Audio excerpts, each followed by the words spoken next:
Russia Ukraine যুদ্ধে রাশিয়ার পক্ষে যুদ্ধ করতে নেপালিরা রাশিয়ার সেনাবাহিনীতে যোগ দিচ্ছে।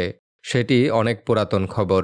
নতুন খবর হলো ভারতীয়রাও রাশিয়ার হয়ে রাশিয়া ইউক্রেন যুদ্ধে সরাসরি যুদ্ধ করছে। এর মধ্যে যুদ্ধক্ষেত্রে মারা গিয়েছে কয়েকজন। এখন প্রশ্ন হলো ৭৫৪ দিন ধরে চলা এই যুদ্ধে কেন ভারতীয়রা এবং নেপালিরা যোগ দিচ্ছে? যুদ্ধের কি অবস্থা? এসব কিছু নিয়ে বিস্তারিত কথা বলবো এই ভিডিওতে। তো অনেক কিছু জানার আছে, চলুন শুরু করি।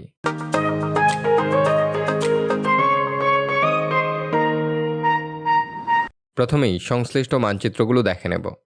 সারা বিশ্বের মানচিত্রে এটি হলো ভারত, আর এটি হলো নেপাল, আর এখানে রাশিয়াকে দেখতে পাচ্ছেন। রাশিয়া হলো সারা বিশ্বের সবথেকে বড় দেশ, আর রাশিয়ার পাশেই রয়েছে ইউক্রেন। এটি হলো ইউক্রেন। রাশিয়া এবং ইউক্রেনের মধ্যে ৭৫৪ দিন ধরে যুদ্ধ চলছে।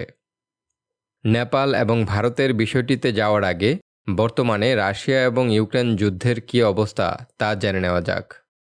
প্রেসিডেন্ট নির্বাচনে নিরঙ্কুশ জয় অর্জন করেছেন রাশিয়ার নেতা পুতিন, যার ফলে তার আরও অন্তত ৬ বছর ক্ষমতায় থাকা নিশ্চিত হয়েছে। পুতিন ৮৭.৮% ভোট পেয়ে বিজয়ী হয়েছেন। এটাই সোভিয়েত ইউনিয়ন পরবর্তী রাশিয়ার কোনো নেতার সবচেয়ে বড় ব্যবধানে নির্বাচনে জয়ের রেকর্ড।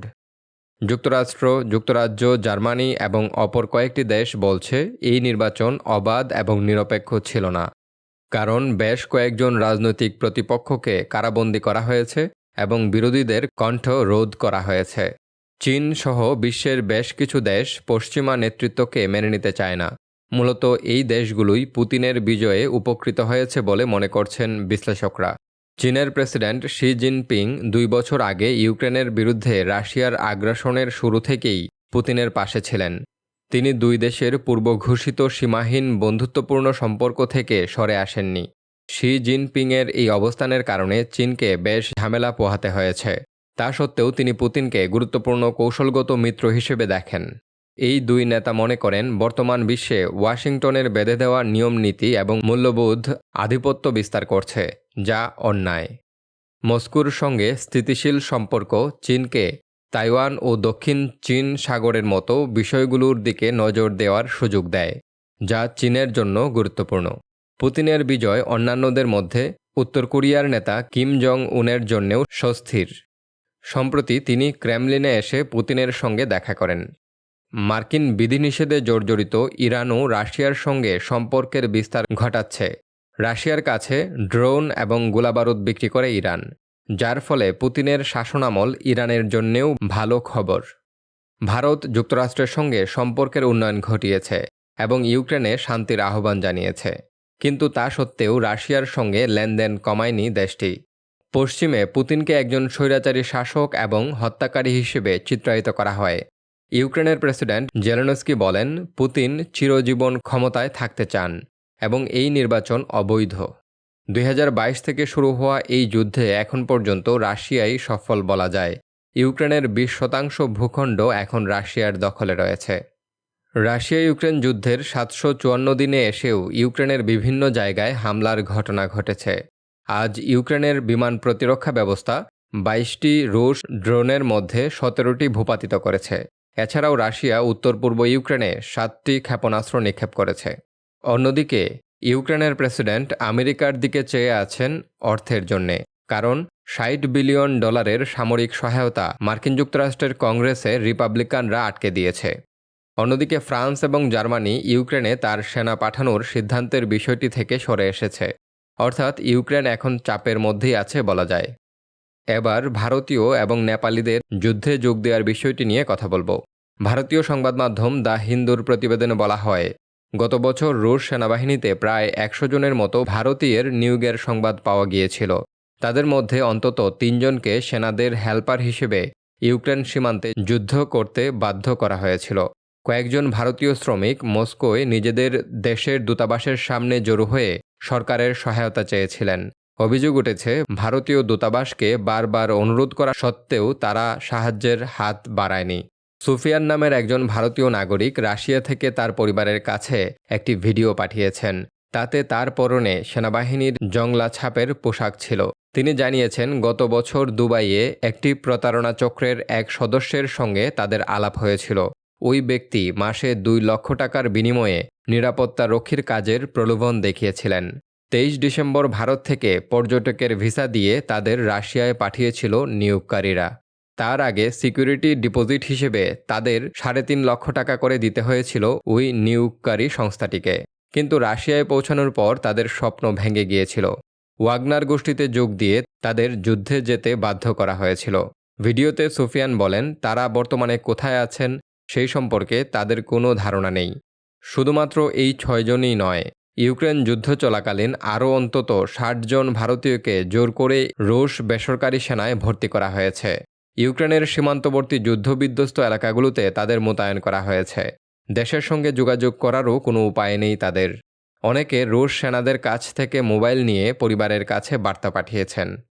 সম্প্রতি আসফান নামের একজন ভারতীয় রাশিয়া ইউক্রেন যুদ্ধক্ষেত্রে গিয়ে মারা গিয়েছেন। আসফানের ভাই ইমরান রয়টার্সকে বলেন, ইউক্রেন থেকে আমাদের কল করে সে জানিয়েছিল তার পাসপোর্ট জব্দ করা হয়েছে, যুদ্ধে যেতে বাধ্য করা হচ্ছে। সে আমাদের সাহায্য চেয়েছিল, কিন্তু ততক্ষণে সে ফাঁদে পড়ে গেছে। আসফানের ভাই আরও জানান যে এজেন্টদের মধ্যে একজনের দুবাইতে একটি অফিস ছিল। তারা চাকরি দেওয়ার প্রতিশ্রুতি দিয়ে প্রত্যেক যুবকের কাছ থেকে 3 লক্ষ ভারতীয় রুপি নিয়েছিল। তিনি আরও বলেন, রাশিয়ায় পৌঁছানোর পর তার ভাই এজেন্টদের সঙ্গে যোগাযোগ করে জানিয়েছিলেন যে তাকে অস্ত্র চালানোর প্রশিক্ষণ দেওয়া হচ্ছে। তার আগে একইভাবে ফাঁদে পড়েছিলেন ভারতীয় হ্যামিল মানগুকিয়াও। গত বছরের ডিসেম্বরে গুজরাট থেকে রাশিয়ায় গিয়েছিলেন হ্যামিল। তার মৃত্যুর সংবাদ পরিবার জানতে পায় গত 23 ফেব্রুয়ারি। হ্যামিলের শ্বশুর বলেন, হ্যামিল বলেছিল যে সে রুশ সেনাবাহিনীর হেল্পার হিসেবে কাজ পেয়েছে, 3 মাস প্রশিক্ষণ দেবে, কিন্তু রাশিয়ায় পৌঁছানোর পর বুঝতে পারল তাকে যুদ্ধের প্রশিক্ষণ দেওয়া হচ্ছে। এখন প্রশ্ন হলো, ভারতীয়দের দিয়ে রাশিয়াতে আসলে কি করানো হচ্ছে?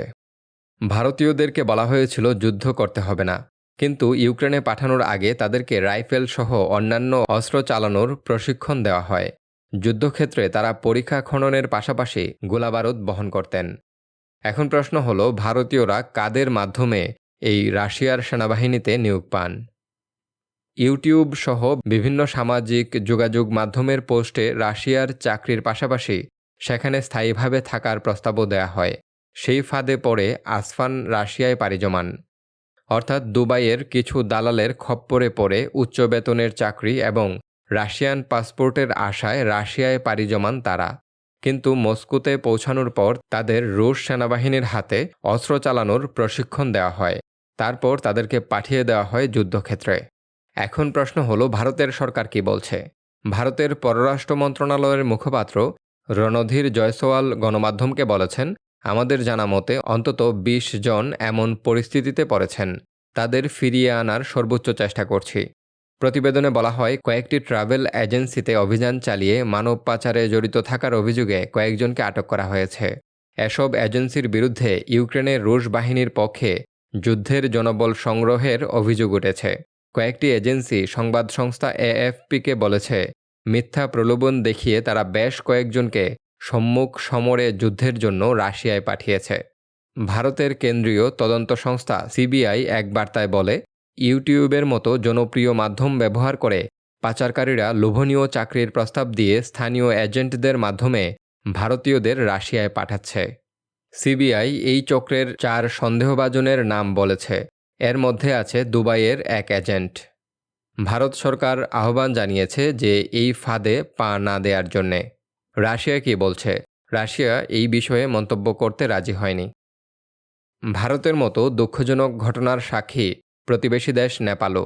গত 11 ফেব্রুয়ারি মার্কিন সংবাদ মাধ্যম CNN জানায়, যুদ্ধের জন্য রাশিয়ায় অন্তত 15,000 নেপালিকে নিয়োগ দেওয়া হয়েছে। তাদের অনেকে ফিরেছেন বিধ্বস্ত হয়ে, অনেকেই আর ফিরে আসার সুযোগ পাননি। প্রতিবেদনে জানায়, যুদ্ধের অভিজ্ঞতা থাকায় নেপালের মাওবাদীরা মূলত রাশিয়ায় যাওয়ার বিষয়ে বেশি আগ্রহী। চাকরির প্রস্তাবে প্রচুর অর্থ এবং রাশিয়ায় স্থায়ীভাবে থাকার কথা বলা হচ্ছে। দারিদ্র্যের কারণে নেপাল থেকে জনবল সংগ্রহ সহজ ছিল, তবে সম্প্রতি নেপাল সরকার রাশিয়া ও ইউক্রেনে যাওয়ায় নিষেধাজ্ঞা দিয়েছে। নেপালের সংবাদ মাধ্যম দ্য কাঠমান্ডু পোস্টের প্রতিবেদন থেকে জানা যায়, শুধু রুশ সেনাবাহিনীতেই নয়, নেপালিরা ইউক্রেনের সেনাবাহিনীতেও কাজ করছেন।